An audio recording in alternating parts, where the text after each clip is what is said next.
Hello, everyone out there in the worldwide interwebs. It's OversteerTV Online, the podcast. We're back. I'm here with my partner in crime, Jeff Brown. I'm Tony Me. Castanera. Another week, we're going to give a try to see if we can up our numbers there. Um, Interesting week. The Formula One race was fun. First, when Ferrari goes 1-2, I'm happy. Anyway, we'll get I into. could hear you orgasming all the way across town. There I was. There I Ferrari was. won that race. We'll talk about that a little later. I want to go to NASCAR first. And before you got all kinds of NASCAR stuff, I know that, but there's one thing I just read the one of the best quotes from one of my favorite drivers, Tony Stewart, former driver. Remember we were talking about earlier in other episodes about the Stewart Haas racing closing down with the charters and all that stuff like that. He did an Right? interview on Fox Sports and he did the best quote about it. You ready? Yeah. It's easy to sit on your ass on a chair on your couch in your mom's house and sit there and tell us what we're doing wrong. But nobody can seem to sit there, come in on Monday morning and tell us how to do it right. There you go. With me, I can tell you everything that can go wrong with any situation. Yeah. How to, That's how for to all fix you it, I computer don't know. commandos out there telling everybody how they're supposed to run things. Um, anyway, NASCAR. What was going on over there? NASCAR. Well, the first thing I have to do is do a correction. Okay. Our last podcast, I had said that there were four Hendrick cars, Uh-huh. the two Gibbs cars, one Penske, and one Jordan. We'll call it Michael Jordan car. Right. Well, when we did the podcast, I didn't learn that there was a disqualification after the race, and Oh, one of that's the right. Hendrick cars, Alex Bowman, was disqualified because the car was too light. I think it was 17 pounds underweight. That's a lot. And his disqualification meant that he did not make the round of eight, which brought the total of Hendrick cars down to three Mm-hmm. and brought the Penske total up to two, Hmm. which meant that Joey Logano, who thought he was out of the round of eight, was going to go no further. Mm-hmm. Found out after the disqualification that he was in the round of eight and he was going to race on for a championship. And to not lose that opportunity, he went out this week and won the race and clinched himself into the final four into the championship race, which he went from being totally out of it to an hour later being in it, and then a week later making the championship final. And, you know, he's going for a third championship. He's already won two championships. And that's why I kind of nicknamed him Mr. October, because you don't hear a lot from him too much during the regular season. But when the playoffs start and it turns into October, there's Joey Logano Mm-hmm. Mm-hmm. right there winning races, putting himself into a championship bid in the final race in Phoenix. So I'm happy for him. He did a great job winning that race. In fact, he's going to be in Homestead tomorrow. He's at the Target store in Pinecrest tomorrow afternoon. If anybody wants to go by and say hi You go stock them. to Mr. October, yeah. it it's funny that the Penske benefited from somebody else's illegality. When you look at the past IndyCar season, that Penske had their issues with legality, which is extremely interesting considering they own the freaking series, uh, Right. and they still get caught cheating. Uh, Well, that tells a little bit of the integrity of IndyCar that, you know, right. hey, the Mhm. owner's team got caught cheating. We're not going to hold back. We're going to penalize them just as anybody else. But that guy's So kudos to IndyCar. 17 pounds. That's Yeah. that's not like oh, we went a little too far here, a little too far there, or we lost some body work. No, 17 pounds, that's a lot of weight. Yeah. That's cheating. and Well, what would the crew chief said that the pre-race inspection and when they weighed the car, it came up mm-hmm. the exact weight that they needed. And he said he's not going to do that again. He's going to make sure the car weighs more from now on. Somebody's scales are wrong. Okay, if that's the case, wrong. Because they weigh the cars when they come off the track anyway. I mean, that's like, yeah. I don't know. Well, they weigh them before they go on the track, right? And then they weigh them. Don't they? They weigh the top 10. Don't they weigh the top 10 coming in? Yeah, I think it's the top 10 have to go through post race. Yeah, and that's. I know at Hialeah Speedway it was top 5, which is why I finished 6th a lot. So I would not have to go through post race inspection. Tearing a hot race engine down at 1 o'clock in the morning on a Saturday night was not something I enjoyed doing. I remember watching you race. Okay, I watched you race at Hialeah. I go, God, he seems like the last lap he slows down. I wonder what's going on. Just that 6th place guy by me. Yeah, I didn't have the top 5 because there's no difference in pay from 5th place to 6th place. You get paid the same. Mm. You just don't have to go through a pro series inspection. Oh man! So this week is Homestead. Yeah, it's. I always thought it was kind of sad at Hialeah they had to inspect so much for, nobody's going to get rich at Hialeah Speedway racing. I mean, that was just the love of racing right there. Yeah, and so, but still, people still cheated a lot. I did not cheat. Yeah, well, Homestead. Homestead. We're both here in South Florida. Right. Zero buzz in this town for this race. Yeah. That's the way it's always been. When it was the championship race, everybody came from out of town. Mm-hmm. They were following the series down for the championship race. Mm-hmm. And it's going to be the same thing because this is a final 8 race. So there's going to be a lot of buzz from out of state. They'll be coming down, mm-hmm. I see all the motorhomes now pulling in, Right. But next season, they're being moved into the regular season into March. Yeah. And that's when they're going to be hurting. Oh, they're going to because only a couple of weeks after Daytona.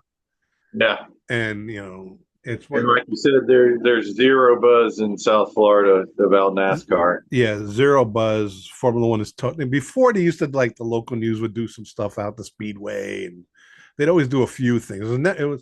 It was never like NASCAR took over Miami, but they had some buzz. Now today, zero buzz in this town.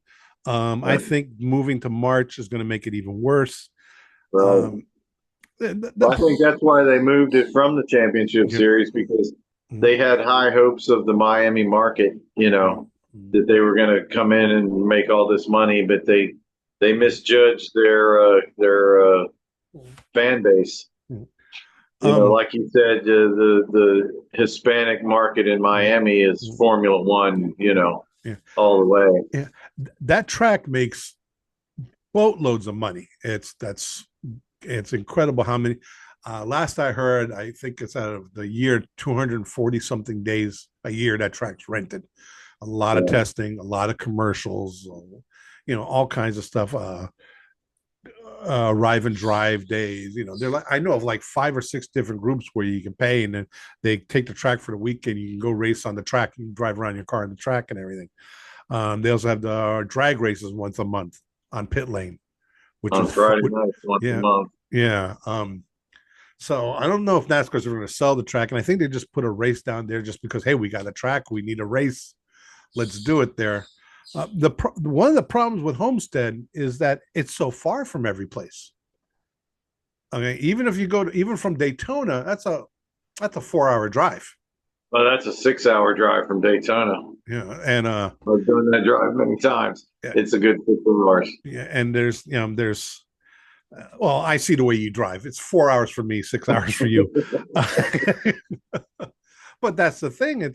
I remember growing up, you know, when I was a teenager, all these I'd hear about a concert tour. I'd read in the magazine or Rolling Stone, and they never came to Miami.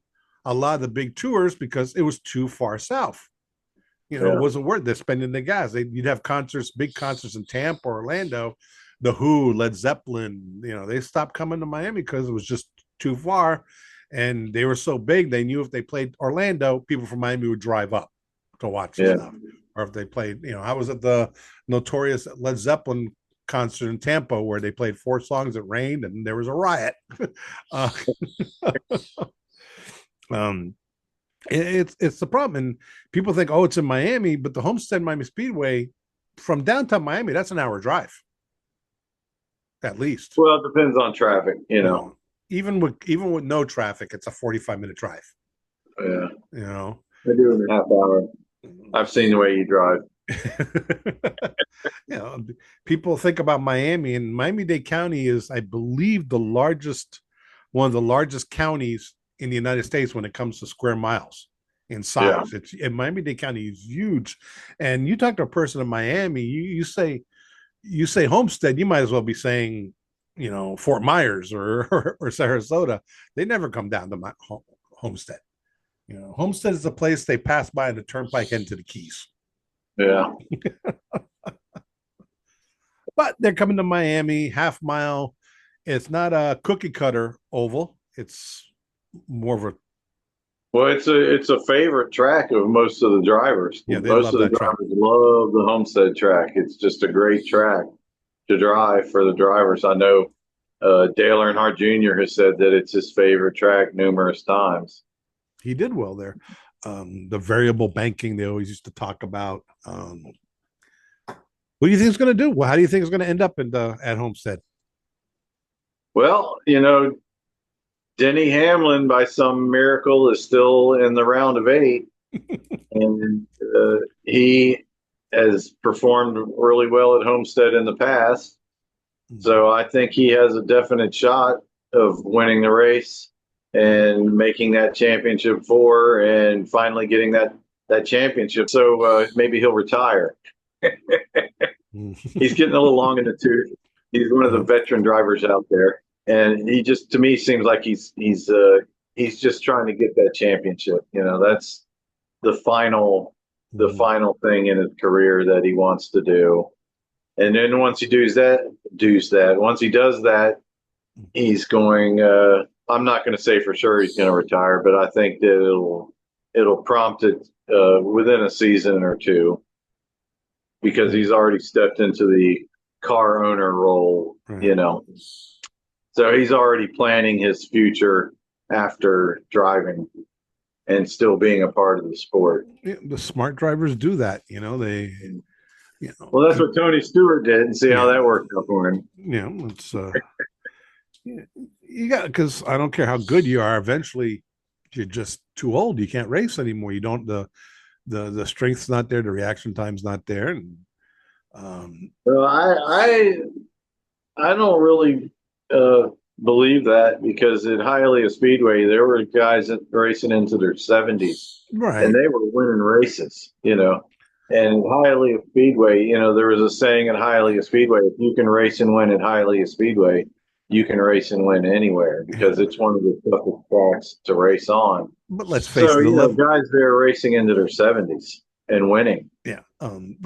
Yeah, but let's face it, the level of competition. Come on. Yeah, well, I think it's more about sponsorships. The sponsors want young, good-looking drivers. Mm-hmm. They don't want old, wrinkled-up men out there, cursing and Well, there's when you get our age, we don't care anymore. We just we just let it fly, tell it like it is.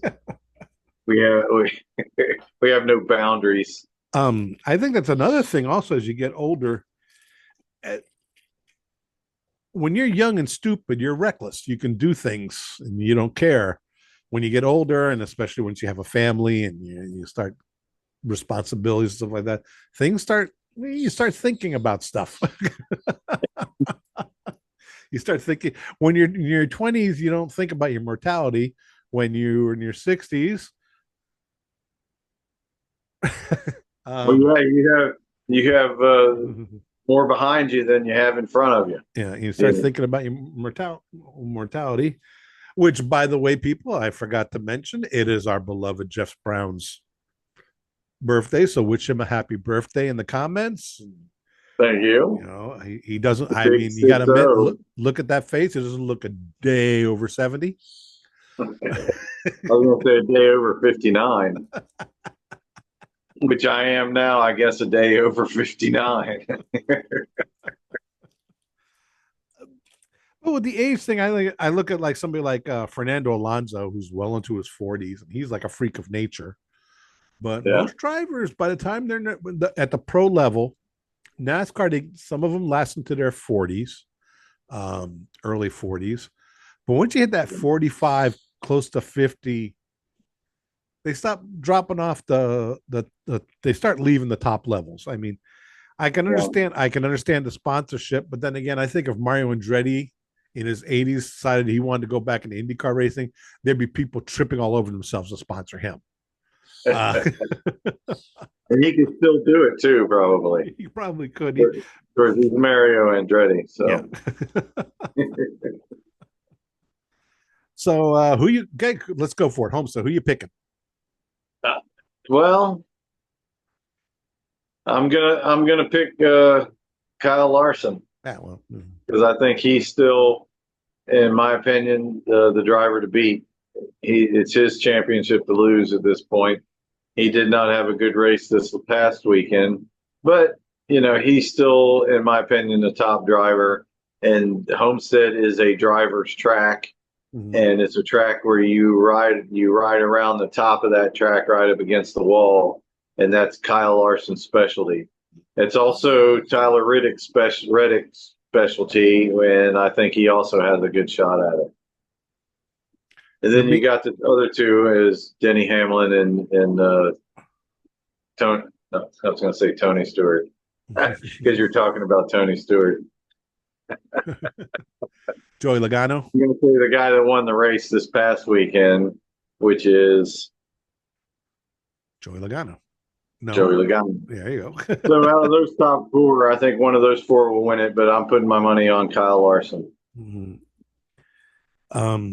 Yeah, we're getting to that stage now where this isn't is this still you have to win to stay in for some people, or is it now just the final four? I mean, there's four drivers below that right. Cut line right. That, if you're that eighth place guy, you basically have to win to get in. Right. I think there's only 40 points or something that's available. So if anytime you fall below that, you're eliminated. Basically, you have to win, or you're done. Well, I'll be watching it, and let's see how it goes. F1, although they'll have one more chance in Martinsville the next week. Right. That'll be the final race before the championship 4 race. And where's the final championship race? In Phoenix, right? Phoenix. Yeah. Oh, I hate that track. Used to be Miami. Yeah. But, I always said it should be Daytona. Yeah. Start in Daytona, finish in Daytona. I think that would be perfect. November Daytona, the weather's perfect, nice and cool. You can do whatever you want, and it's Daytona, man. Fill up that track. Sure. That place will be packed. Yes, it would. So, U.S. Grand Formula One. Yeah, U.S. Grand Prix. Did you watch it? I did. Yeah, it was a lot of the two Ferrari guys. They ran away from. I say hi to my wife. They ran away. They were gone. Well, my issue with the Formula One race is the inconsistent penalties. Verstappen goes in on the first lap, forces Lando Norris off the track, and makes a pass, and nothing is said. So then everything after that, anybody goes off the track, they've got a 5-second penalty. Explain to me why Verstappen didn't have a 5-second penalty, and then why he didn't have also a 5-second penalty when he forced again, Lando off the track. So there's like, he should have had 10 seconds worth of penalties, in my opinion, and he got 0 penalties. Yeah. On lap one, on the first lap, right after start, in turn one, the steward said, they're going to go a little, they don't want to have an accident. So if you go off course, if you're forced off course, you're just forced off course. Verstappen didn't force them off course. Verstappen was forced wide, who then forced Lando. Lando did his typical start. He can't handle the pressure, which is everybody was arguing about. That Helmut Marko was saying that Lando Norris doesn't have the strength, the mental strength to win the championship, and I agree with him. Later on during the race, Verstappen knew the rules. They explained it very simple. He had the apex. He was able to drive the apex. Norris was not behind him at the apex, and so he had to give way to Verstappen. He didn't. Went outside.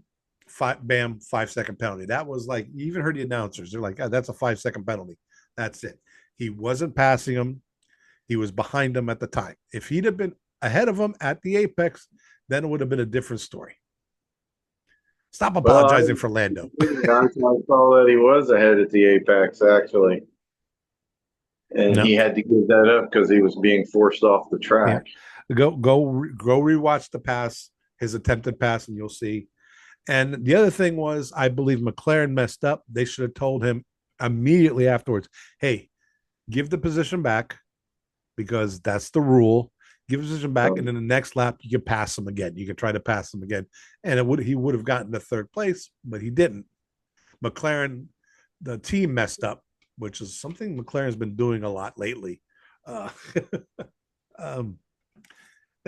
was just to screw up people. You have the Lando fans are going, hey, but by the letter of the rule, Verstappen was right. And I'm not a Verstappen fan, but I appreciate his talent. And I really appreciate his talent then, because I go, this man knows the rules. He knows what to do.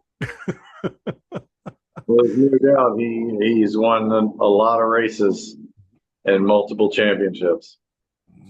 And probably on his way to doing it again. Probably. Interesting with this race, with the points of this race, Charles Leclerc is closing in now. Charles Leclerc is closer to Lando Norris in points than Norris is to Verstappen. If Lando isn't careful, he's going to come in third place in this race, in this series, in this championship, which won't surprise me the way Ferrari's been racing the last couple of weeks. That was, I know I'm going to get bashed for this. People are going to say sacrilege, whatever. I'm not a fan of Coda. I don't like that track layout. It's wide. They have some passing, but I don't know. It just seems. I like that turn one that goes straight uphill. Yeah, that I like. That's straight downhill. Yeah. That I like. A lot of the other, like the S's, they don't have any flow to them. At least I think so. I don't think it's an attractive looking track at all. I don't think even my wife doesn't disagree with me. I don't know. It just doesn't have any, how do you say, flair or style, or, doesn't like, you look at Spa or Monza or, Mexico coming up, that stadium section is incredible. It doesn't have, they have that turn one, which is pretty cool. And then after that, the rest of the track is like it's like an airport, just it's wide. You have a lot of good places to pass, but I don't know, just featureless, I guess they could say that. No. There's no signature except for that turn one. Yeah. There's no signature sections of the track. And I've driven in video games and I hate it. There's like no rhythm to it. Where other tracks you can get into a rhythm, I guess is a good testament on how to to challenge drivers, but you just never seem to get into a rhythm with that. All right. We're in that part of the year now where it's just, what do you got? NASCAR and Formula One and WRC. It's coming down to poor Thierry Neuville. He couldn't lock it up. He got one more rally to go. Poor guy's finished second 5 times. But hopefully he'll lock it The up next race in the Formula One schedule. next this weekend. Mexico. What? Mexico, okay. Yeah, they're just driving right across to Mexico. And let's see if Sergio Perez can actually help his Max Verstappen this week in his home race. It's literally his home race, besides the fact that he's Mexican. His main sponsor is the guy. I don't know if you ever heard of Carlos Slim. I don't know if you heard of that man. He's, you go to the list of the richest men in the world. He's always up there, the top 5. He's like Sergio Perez's personal sponsor, and he's the one who funds the Mexico, promotes the race in Mexico. So, like to see that. And no, but that's about it. So, anything else you want to talk about? I want your prediction of who's going to win the Mexico race. Carlos Sainz. He's due for a win. Okay. Lando will probably finish third, maybe even second. Verstappen will be up near the front. I don't think he's going to challenge for the win because doesn't unless he's got a really fast car that weekend. He's got no reason to battle with people for the win. He can just finish second or third and get those points and lock it up. Leclerc's going to be working really hard. Ferrari's closing in on Red Bull for the manufacturer's points too. So I see a battle between Ferrari and McLaren. I'd like to see Oscar Piastri up there. Mercedes is falling behind. They're kind of quick for a short bit of time and falling behind. So my pick Sainz. How about you? I'm going to go with Lando. Ooh. If he has any chance of winning the championship, he's got to step up and win the rest of these races. He's got to start winning.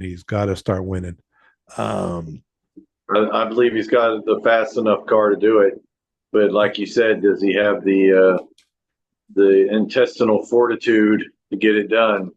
I like testicular fortitude. Oh, we'll have to see. All right. I guess we're done for this week. It should be interesting. Coming out to Homestead this weekend. Look for Tony and me. Homestead, we might even be bopping around Sebring Saturday for some drifting, talk to some people up there. So we'll see you again next week. Don't forget, like and subscribe. You know what to do, guys. Say bye, Jeff. Bye, Jeff.